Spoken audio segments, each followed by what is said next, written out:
This is Joel, your building construction instructor. Today, I want us to explore and dive deep into this tool. This is a measuring tape or a tape measure. Now, whether you are a student learning engineering, could be civil engineering or mechanical, whether you are a mason, whether you're a carpenter, quantity surveyor, or a site engineer, we are all expected to know how to use this tool, a tape measure.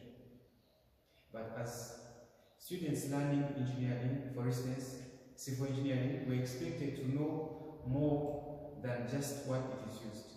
For instance, the different parts of a tape measure and what they do. If you find yourself in a company, for instance, or maybe you want to come up with a different design of a tape measure, what modifications are you supposed to look at for you to produce a sounding and functioning tape measure? This is our tape measure, and these are the different parts. You come to realize that we have a plastic casing almost on every tape measure. They are made in different sizes. This is a 5-meter tape measure. We have another tape measure of a different plant, still with a plastic casing. This is beyond 5 meters and it can be used for longer distances. This one can be used for shorter distances. You have to look at our tape measure. I pull out my tape measure. It has this end, and this end is called an end hook.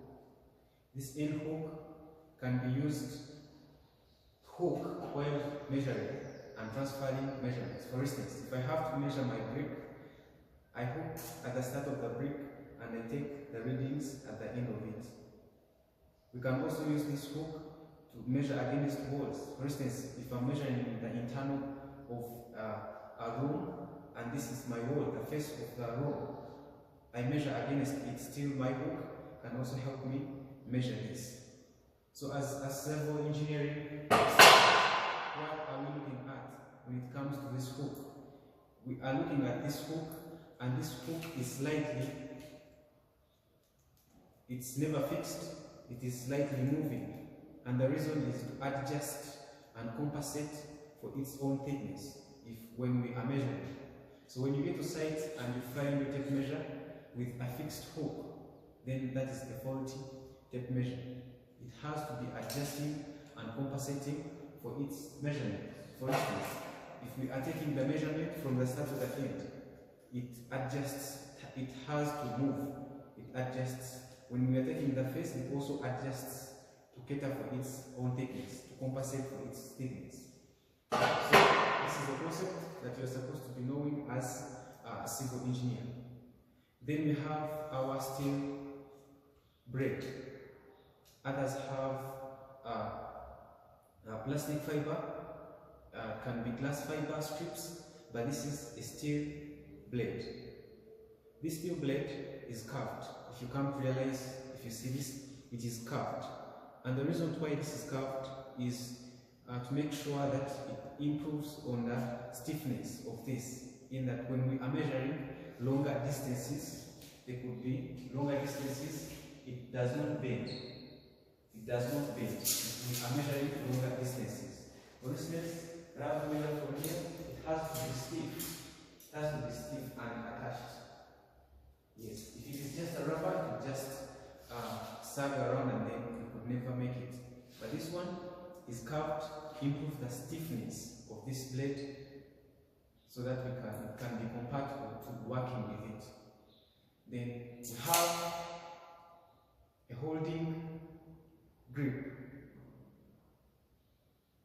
You use it to fix on your cloth so that you can always move along with it firmly and fixed on you. We have a lock button. This lock button helps us when we are measuring. We can measure and lock. Remember, we said that it is used for measuring and transferring. So when we are measuring, we measure. Now we use this lock button to rock into this, and now we can transfer these measurements where we want to work. So this rock button is helping us to fix our measurements and transfer them. The rock button, and then this is the holding grip. Yes. So as an engineer, the concepts and basic knowledge that you're supposed to have about a tape measure is different parts of a tape measure.